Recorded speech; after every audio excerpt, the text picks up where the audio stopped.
Welcome to the Big Mike Fun Podcast, where you'll learn about advanced wealth building strategies from real estate investing to creating massive ROI and secured retirement profits. So pour yourself a cup of coffee, grab a notepad, and lean in, because Big Mike has got the mic, starting now. Welcome to the Big Mike Fun Podcast. I'm the Big Mike.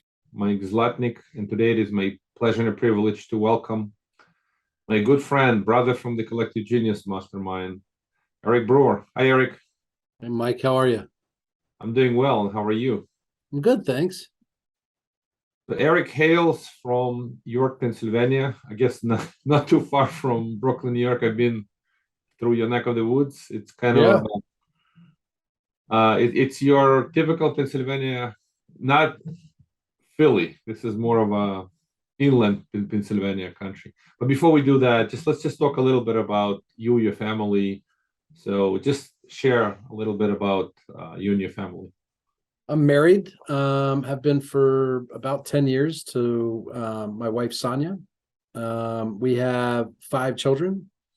I have a son, Camden, who's in his senior year at high school. He actually goes to a preparatory school in Northern Virginia, Blue Ridge School for Boys.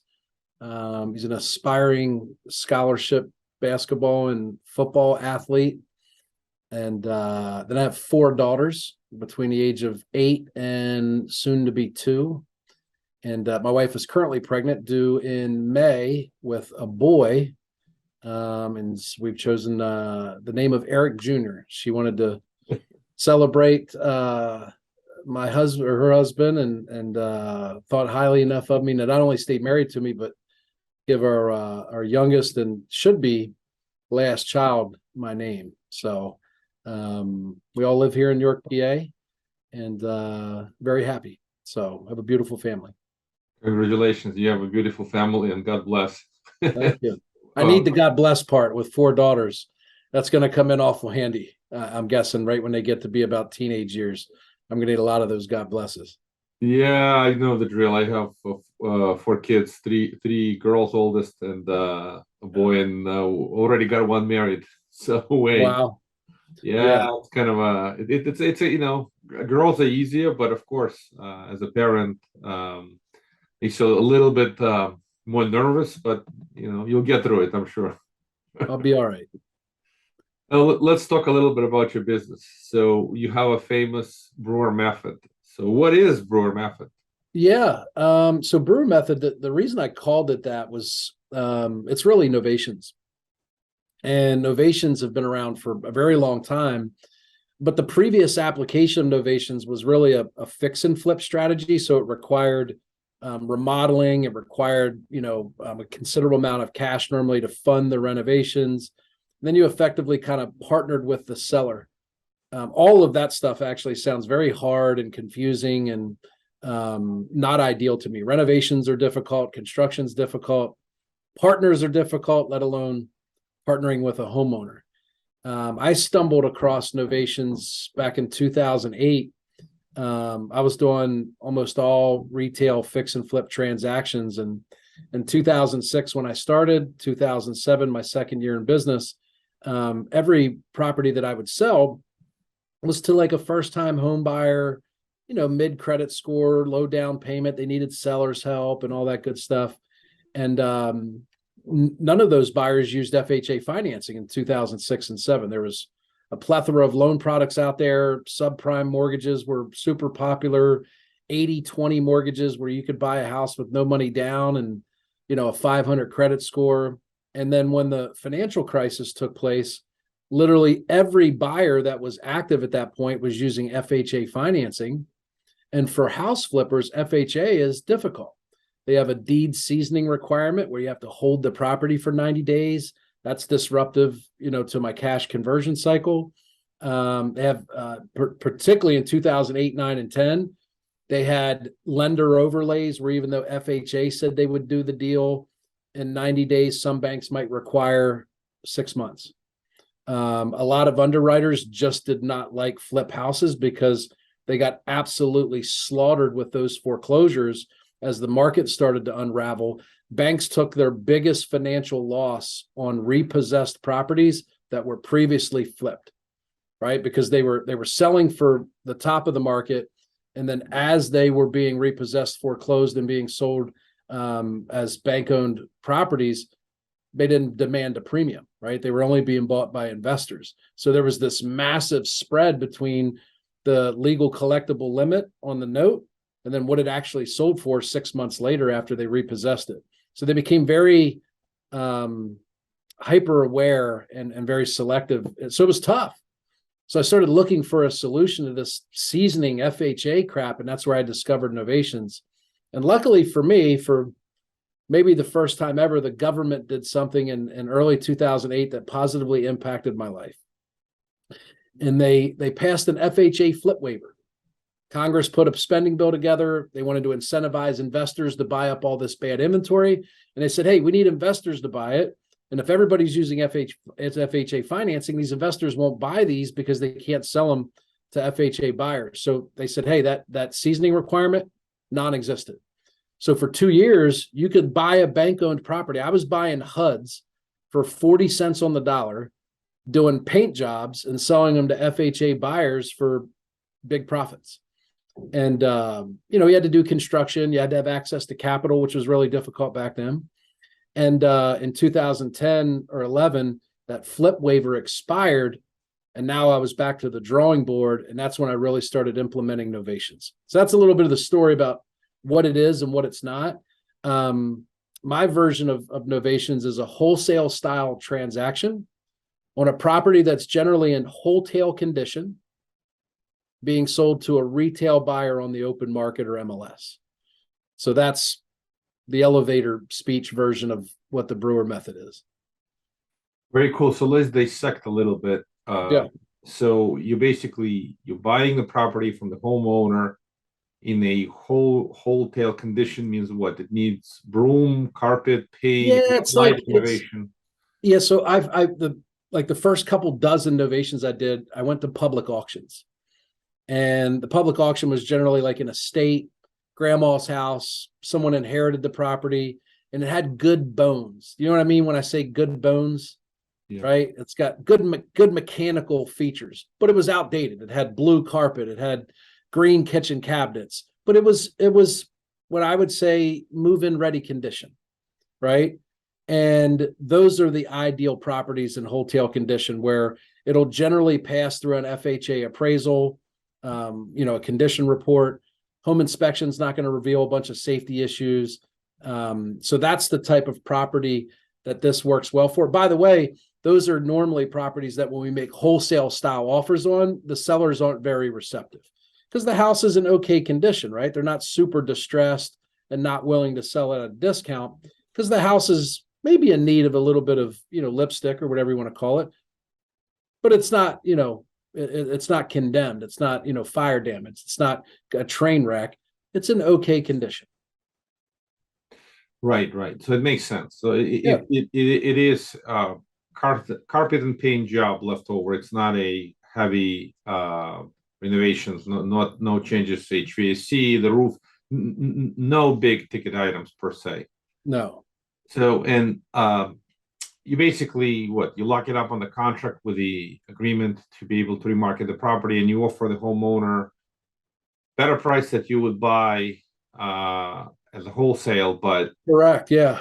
Like normally, if you think about the normal wholesale deal, most people average 70% of ARV, 80% of ARV we've seen lately, minus renovations. Minus right. So that on renovation, you can do what? You could offer them 90%? 90% of current condition retail value.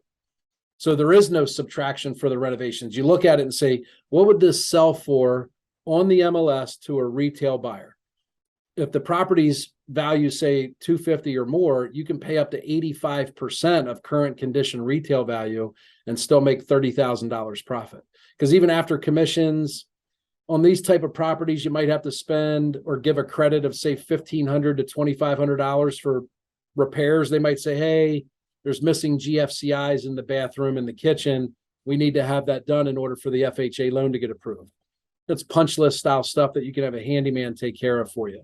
So you want to allocate, depending on the condition, maybe a couple bucks for inspection repairs that you can either pay for, or we often just give a credit at settlement and allow the buyer to do it on their own. And I assume you obviously want a cooperating seller who will enter into the agreement, lets you, I guess they move out of the house, lets you bring the house to the condition, address some of these issues. Or well, no, so I don't know. We buy them from owner occupants. We're very transparent about the fact that, hey, Mike, the only way I can make this deal work is if you gave me permission to take it to the open market. And when I take it to the open market, there's going to be buyers that want to do inspections and appraisals, and they may want me to fix some stuff after settlement. And the only way I can do that is if you give me reasonable access to the property. If I'm able to come up to that number that you're seeking, would you be willing to work on a few of those things with me? It's really just two things. So you need their permission up front that, hey, I'm going to show this property, and you'll get pushback. They'll go, hey man, I was hoping to avoid all that stuff. And it's like, okay, well, what if we only did it 4 days a week between, let's say, the hours of noon and 3 p.m. And we would give you, I don't know, say 24 hours notice to give you a heads up that someone was coming to look at it. Would that be okay? Now, the only reason I need to do this, Mike, is because you wanted the additional $30,000 from our original offer that didn't require any of that. So if at any time you choose that this path doesn't work for you, we could always go back to the lower number. And they'll go, no, I don't want to go with the lower number. I'll deal with a couple showings if you can get me that extra 30 grand. So I'm just curious. So it makes total sense. You basically secure their right to remarket the property, and you're creating a little bit of arbitrage. I'm just curious why folks just don't try to market themselves. They don't want to. That's why they called us in the first place. So I don't generally ask them like, hey, I made $60,000 on this deal. Why didn't you just list it yourself? So I've never got it, of course, directly from their mouth, but there's a couple assumptions I can make. Number one, I think generally the value of real estate agents is drastically misunderstood. Real estate agents, for the most part, protect their clients from every little problem, every possible appraisal issue. So they get all the way to settlement and they feel like they've done a great service to their seller, which they have, but the seller literally doesn't know about the 30 issues that popped up. So they see this big commission check to a real estate agent and they don't have anything to attach it to. They're not sure why they paid such a big commission. And I think that's a mistake on real estate agents' part, but that's a whole different conversation. So a lot of times sellers will gladly sell an investor, their perceived value of an investor versus a real estate agent is much, much different. They see us taking risk. They see us making investments in potential repairs and marketing. They know that we're on the hook, right? If the appraisal, they're sort of hedging their bets and they're saying, if you come up to this price, I'll allow you to go the rest of the way as long as you handle all of this other crap in exchange. So it's just a modified, I would say value proposition from the wholesale offer, which is they get maximum convenience, minimum money. And this is now just sort of a hybrid program that says, hey, I want a little bit more than the minimum amount of money. I want, quite frankly, most of it. And then anything you get over and above that, to me, is entirely up to you. And I know you got to absorb commissions and you got to fight through appraisals and you may have to be on the hook for some repairs. If you take that risk, I'm fine letting you make whatever the perceived amount of money is over and above what you're giving me. Yeah, that makes a lot of sense. Innovations has been a great idea. It kind of almost goes back, and I recollect, because you went back historically to the days of 2008 crisis, and after that, we financed a lot of short sale flips. We were you're going to laugh at this. Jason Medley was number one player in the country, and we were number two. And I can tell you during those days, the short sale flips, it works pretty similar. People locked up a contract with the seller that gave them right to remarket the property, and then they got short sale approval. Yeah. And they basically exercised that. Well, they actually took the title and they flipped the property. But it had its problems when the banks started putting anti-flip restrictions. So the whole business dried up and died out. I remember middle of 2011 when this whole flip funding almost went away because nobody could actually flip because of the bank restrictions. Right. And the concept makes a lot of sense. So so do you educate folks on this? Do you have a course that? So I actually presented on this for the first time, I think 4 or 5 years ago at CG and got swarmed by about 150 people in the hallway, and spent the next couple weeks on some Zoom calls helping people get the paperwork squared away, because I didn't know it was that big of a deal.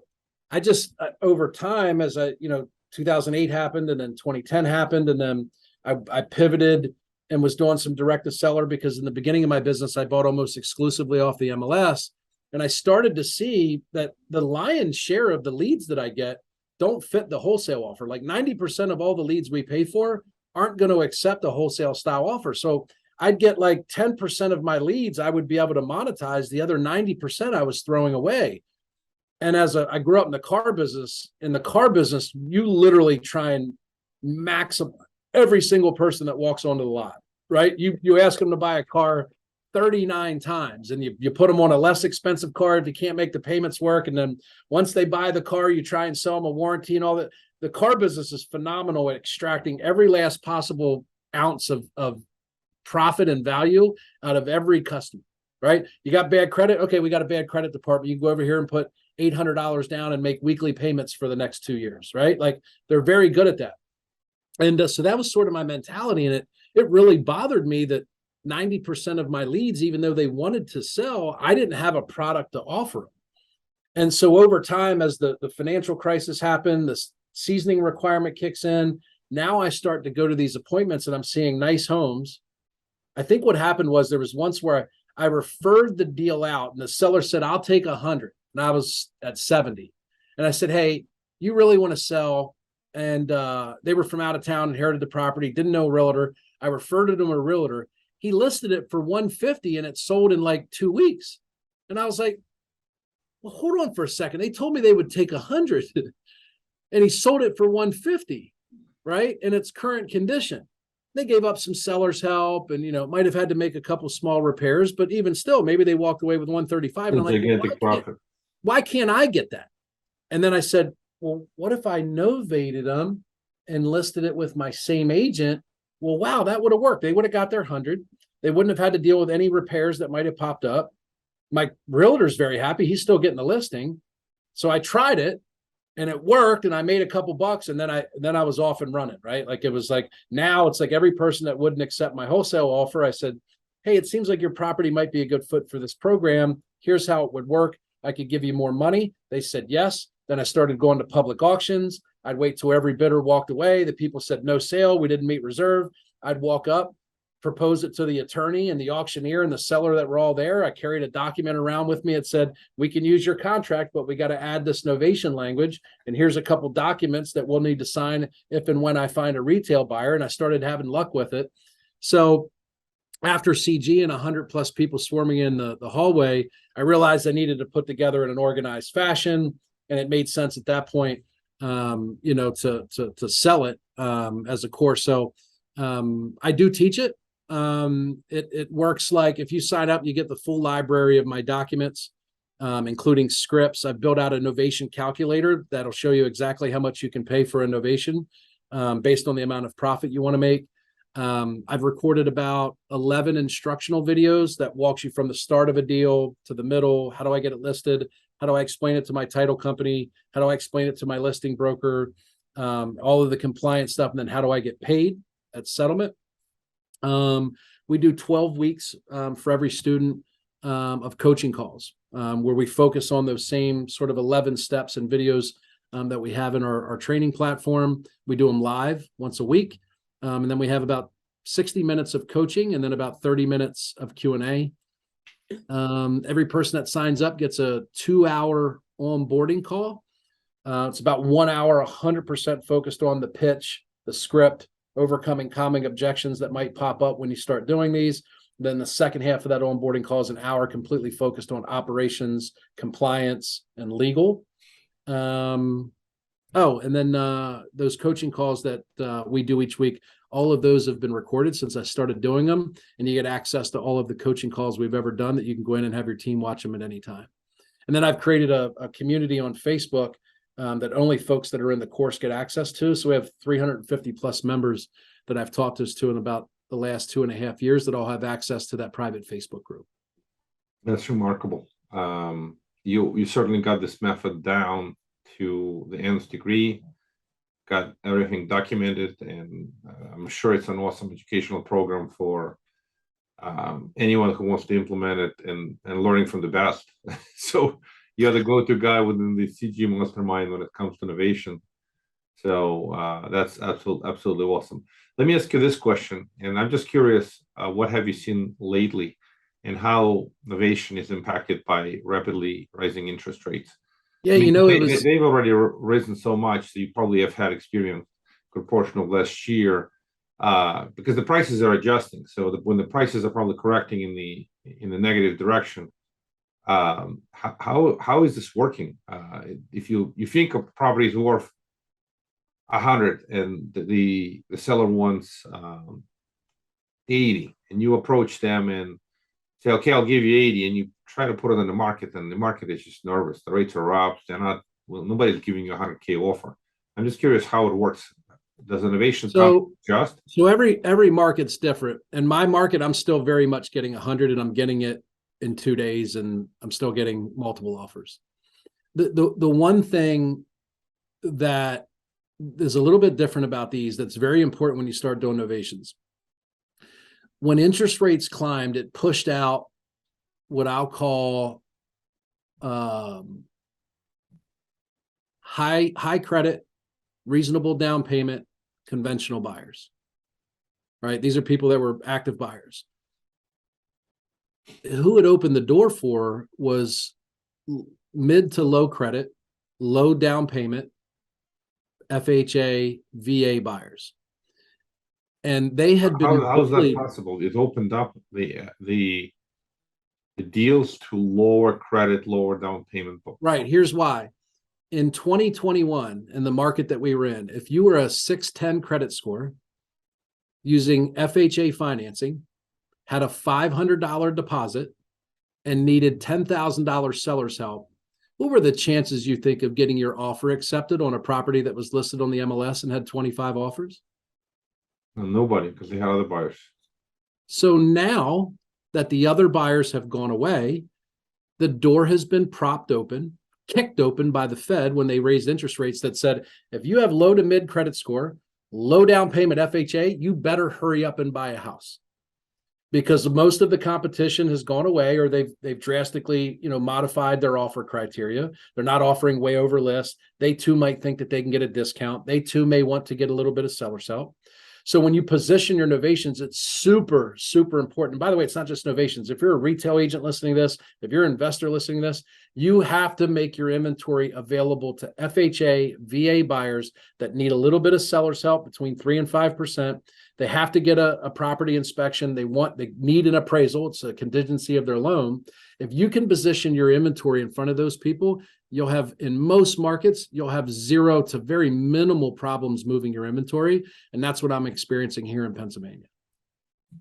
That's very interesting. I didn't think about it this way, but you just substituted higher quality buyer for lower quality buyer who still wants to buy a house. They just don't look as attractive on paper. Nonetheless, if they can still get their financing, you as a seller don't really care whether you have a high credit buyer or a low credit buyer, as long as they can actually close. That only matters when you're comparing two offers. When you have a conventional 20% down Fannie Mae offer and an FHA 3% seller's help, $500 deposit, you go, well, I'll go with the better one. When you have one offer, what are you comparing it to? Nothing. I'm comparing it to keeping my house. Yes. So it's a well-kept secret a lot of people don't talk about, but that's it. That the people that are still doing very well in moderately priced markets where they're at or around the median price, and their property is at or around the median price, and they're positioning it for FHA, VA qualified buyers, you're not going to have much problem now. So, but where we were having 15 offers before, I might see one or two, but you can only accept one anyway. So as long as it's a reasonable offer that's going to go to settlement, we've been very spoiled by these multiple offers bidding wars. But historically, that's just not sustainable. It doesn't normally work that way, right? When I got in the business in 2006, if you could flip your house and go to settlement in 6 months, you were a god, right? If you got one good offer in the first 90 days, you were doing an awesome job. So this market that we've seen the last, almost 3 years, where there were multiple offers and paying over list price and waiving appraisals. That's not normal life. So, when you're able to position your inventory and offer a little bit of seller's help, so maybe instead of listing it for 100, you list it for 105, and you say right in the remarks, $5,000 seller's help, FHA, VA buyers welcome. You won't have much problems moving your inventory.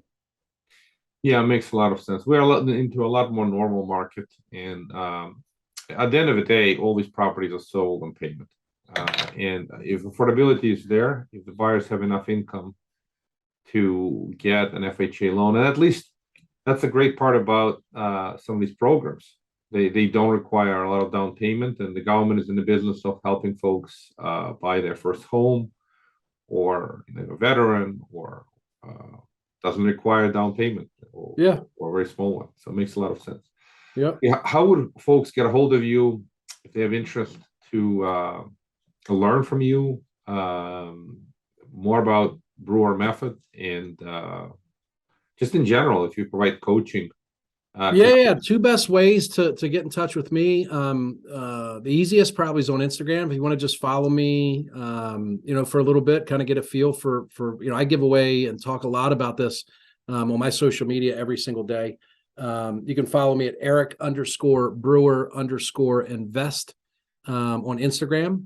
You can follow me. I give away a lot of content and sales and real estate tips and my experience on a daily basis on Instagram. If you want to learn more about their innovations course, you can go to brewermethod.com. brewermethod.com. Appreciate your sharing your wisdom. Thank you kindly for coming on the podcast. And good luck with the with Eric Jr. That's going to be cool. It's an adventure. So I'm ready. I love it.